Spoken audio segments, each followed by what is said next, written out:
I'm David Lucas, and today we're going to be looking at Psalms 110. This is a Psalm of David, and you'll have to excuse me. I'm going to put my glasses off and on because I can barely see the screen with them on, and I can't read with them off, so I'll just be swapping back and forth, and you'll just have to excuse me.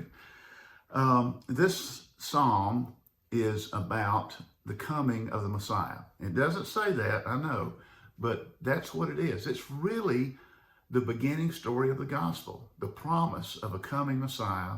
It's a story about a priest who's coming, a king who's coming, and one who's going to judge us is also coming. So in this psalm, it speaks of Christ. It speaks of Lord being on the right hand of God. And it's a little confusing at first that it looks like David is saying that he wants to sit on the right hand, but that's not what he's saying. He is foretelling Christ sitting on the right hand of God. And this gives us a whole lot of things to talk about. Number one, sitting on the right hand of God is the highest honor that any spirit or person could ever have.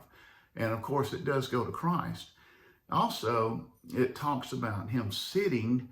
You know, when I was in high school, I ran track, and when I got finished with a race, my favorite thing to do was sit down because I was tired. But this gives the notation that Christ has finished with his work, and he's resting now. He's sitting now. But it talks about him coming and defeating his enemies and what he does there. He comes as a priest, one who ministers to us and one who is with us in all of our needs. It also talks about him being a king and him being our judge, or a judge against his enemies. But going back to him being a priest, let me read to you something in Acts, which is something that Peter said. He said, he quoted Psalms 110. He said, "For it was not David who ascended into heaven, but he himself says," and this is the quote, "The Lord said to my Lord, sit at my right hand until I make thine enemies a footstool for thy feet." So Peter says, "Therefore let all the house of Israel know for certain that God has made him both Lord and Christ, this Jesus who you crucified." So he's saying right then that, you know, if God tells us something and he says for certain, you better believe I'm going to believe it.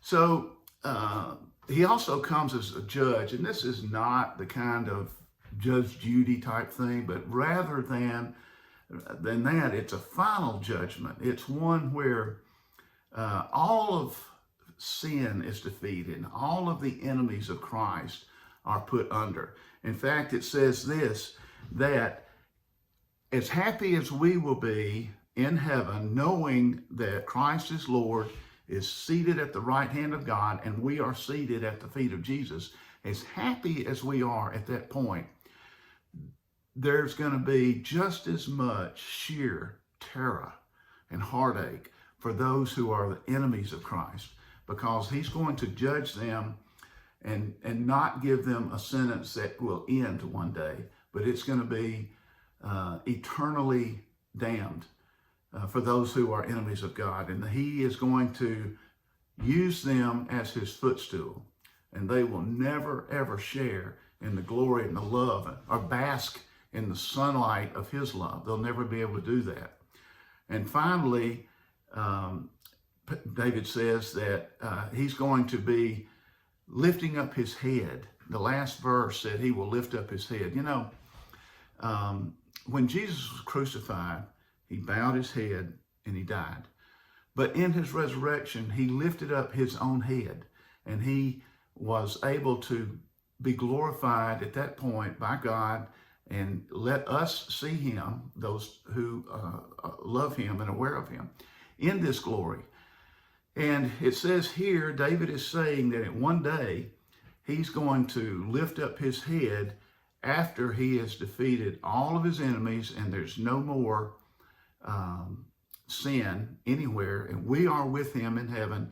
And as he lifts his head up then, he's lifting up the heads of us, those who have believed. And he will lift up our heads to look at him and glory in him forever. I read this psalm at first and I didn't understand all of it. And, you know, sometimes I'm able to teach a Sunday school class, and this is no different in this devotion. Studying the Word gives you so much more understanding. I tell my class sometimes I get much, much more learning out of teaching than I ever would listening, because I've put something of myself into it. Just think of what Christ has done for us and how David writes in this psalm that he is our King, he's our priest, he's our judge forever and ever, and he loves us. I hope you have a great week, and dig into the Bible. It's great. See you.